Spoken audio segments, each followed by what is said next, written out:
cordial saludo a los seguidores del pensamiento al aire. En este domingo, 26 de mayo del año 2024. Colombia y el mundo en crisis. No sé realmente cuál más, si Colombia o Israel y Gaza, o Rusia y Ucrania, o en Europa, o con la muerte ahorita del presidente iraní por el accidente aéreo, o por la violencia en algunos lugares de Sudamérica que hacen que la convivencia pacífica de los ciudadanos del mundo sea cada vez más difícil. Pero centrándonos en estos sucesos de la semana, en Colombia, yo inicio con una pregunta. ¿Cómo quieren que se apruebe la reforma de la salud? Si todos los días salen a la luz pública actos y hechos aberrantes sobre los cuales uno no sabe si llorar o reír de pena. Miren, en el tema de la salud de los profesores, de los docentes, lo que ha ocurrido esta semana con los audios, en el que no solo el ministro de Salud quedó mal parado por los audios que se filtraron en la prensa, en la que afirma que culparía al presidente de la fiduprovisora, Mauricio Jaramillo, si el cambio de modelo de salud en el magisterio salía mal. Entre las muchas improvisaciones que han llevado al fracaso de la implementación de este modelo, sorprende el ministro cuando da a entender que va a cuadrar platas pagando menos a las IPS. Y entre comillas dice, se paga la droga y apenas pase la factura, se le dice, no señora, a ese precio no, el precio es este, cierra comillas. Eso es una falta de seriedad, es una falta de honorabilidad de un ministro de Colombia. ¿Qué IPS va a prestar un servicio bajo estas condiciones? Además, luego de recibir más de 2.100 reclamaciones por parte de los usuarios del FOMAC en menos de 20 días, y a raíz de la negativa de responder a 11 requerimientos de Supersalud, la Superintendencia Nacional de Salud ordenó esta tarde del martes pasado imponer medida cautelar contra la fiduprovisora y el Consejo Directivo del Fondo Nacional de Prestaciones Sociales del Magisterio, FOMAC. Esto es una crisis y no renuncia ni el uno ni el otro, ni el de la fiduprovisora ni el ministro de Salud. Entre bandidos no se tocan. Nadie es responsable. Se acusan unos a otros. El ministro dice que salga el ministro de Hacienda y ponga el culo, como se dice vulgarmente. Palabra que no debería utilizar aquí, pero es que es vergonzosa en la forma en que fue utilizada por estos señores. De manera que la salud, como la están implementando, no tiene ningún resultado positivo. Improvisación y malos resultados. Dios nos libre. El Banco de América aconseja no invertir en Colombia. Óiganme bien. Uno de los bancos más grandes del mundo rajó la gestión económica de Gustavo Petro en una forma confidencial. Aconseja no invertir en Colombia. También culpa al Congreso y al flojo recaudo de la DIAN de estos acontecimientos. El informe se titula Los riesgos fiscales de Colombia están subvalorados. Los analistas del banco estiman que la situación financiera del país es más grave de lo que se cree, por lo que aconsejan vender bonos colombianos y comprar brasileros. Las razones, entre otras, están: 1. El marco fiscal del gobierno, que publicará el 14 de junio, viene con riesgos más graves de los previstos. 2. No cree el banco que el Congreso vaya a bloquear el deterioro de la regla fiscal. Eso hace entonces que el tema del Banco de América sea un mal augurio para la economía y para los inversionistas en Colombia.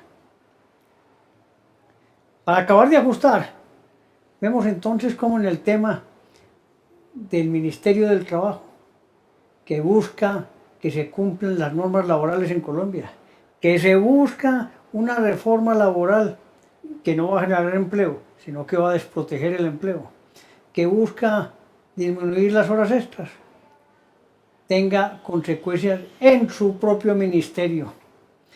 Por eso habrá huelga en el Ministerio del Trabajo, con una votación, óiganme bien, de 1.225 por el sí, 368 por el no y 7 bonos nulos.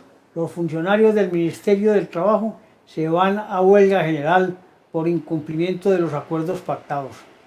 La paradoja allá aboga por mejores condiciones laborales en el sector privado, pero no las garantiza en su propia cartera. Miren pues entonces en qué estamos. Primera vez en la historia que el Ministerio del Trabajo sale a la huelga. Primera vez que el Ministerio del Trabajo, en manos de esta señora ministra, sale a la huelga. Mal augurio también para Colombia. Si la semana pasada o antepasada hablamos de la decisión del Consejo de Estado de limitar la vigencia del Ministerio de la Igualdad por errores en el proceso legal, se viene otro problema adicional. Por error se dieron bonos a los empleados. A 190 funcionarios se efectuaron pagos entre 3 y 48 millones. No obstante, dicen que ya están corrigiendo el problema y se ha recuperado unos 78 millones. Quedan faltando unos 100. Este caso también nos recuerda lo sucedido en el Ministerio de Hacienda, en el que por error le llegó triplicado el salario a algunos funcionarios. Algo está pasando en el gobierno. Qué descontrol, qué desgobierno, qué falta de cuidado, mesura en todo lo que se requiere con la organización del Estado. El fracaso de la paz total, el principal tropiezo, lo representa el Estado Mayor Central de las FARC, que tiene en jaque al departamento del Cauca. Las constantes bombas, explosiones de vehículos, ataques a la población civil, los ataques a cuarteles, el uso de motobombas y otros actos colmaron la paciencia de la presidencia que ordenó el ataque frontal. También surge entonces una decisión de fondo, el cambio de comandante del ejército, el que asumió el entonces general Cardoso, que fue retirado en la primera purga que hizo Gustavo Petro, y que ahora lo reintegra. Vuelve y entonces rompe con la tradición de la institución, porque nunca se había nombrado un general en retiro al frente del ejército. Pero es que aquí yo digo, se fueron generales y coroneles de alto prestigio, de gran conocimiento en el combate, de gran conocimiento del territorio nacional, con una estrategia clara de defensa de la institucionalidad que venía de muchos años atrás, preparados y formados en la guerra, y llegaron gente nueva de segundo nivel que no tenía la experiencia ni el conocimiento para liderar la tropa. Hay que ser troperos para poder obtener resultados, y fuera de eso están amilanados, asustados, no quieren combatir, porque dicen algunos que es que no tienen la orden del presidente y otros porque es que llegan y se sienten totalmente acorralados en número de insurgentes y en número de armamentos contra la poca defensa de los soldados que dan la vida por la patria. Pero no es justo que mueran sin poder combatir en debida forma. El Estado colombiano debe garantizarle al Estado las herramientas suficientes a través del ejército para defender la institucionalidad y a los civiles que día a día se esfuerzan por vivir y no caer en las garras de estos bandidos, de las disidencias y los criminales en el sur del país.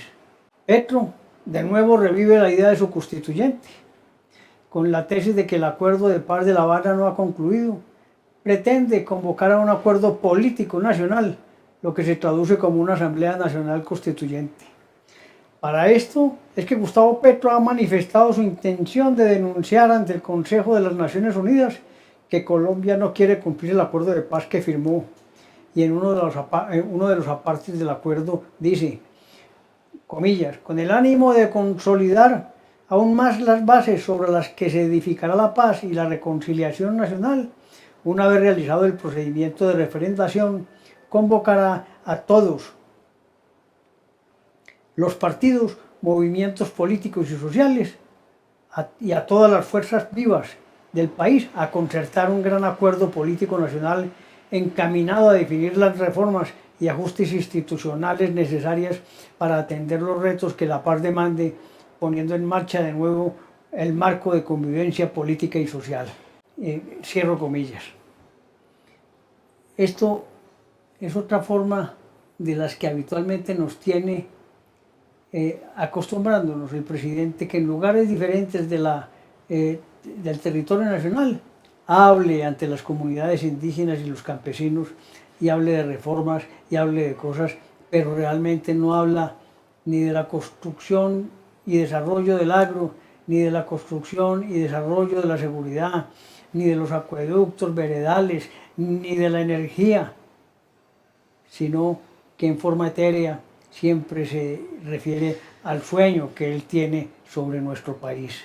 Preocupa que algunos países ya estén reconociendo a Palestina como Estado, y así lo manifestaron España, Irlanda y Noruega, que efectivamente reconocerán a Palestina como Estado.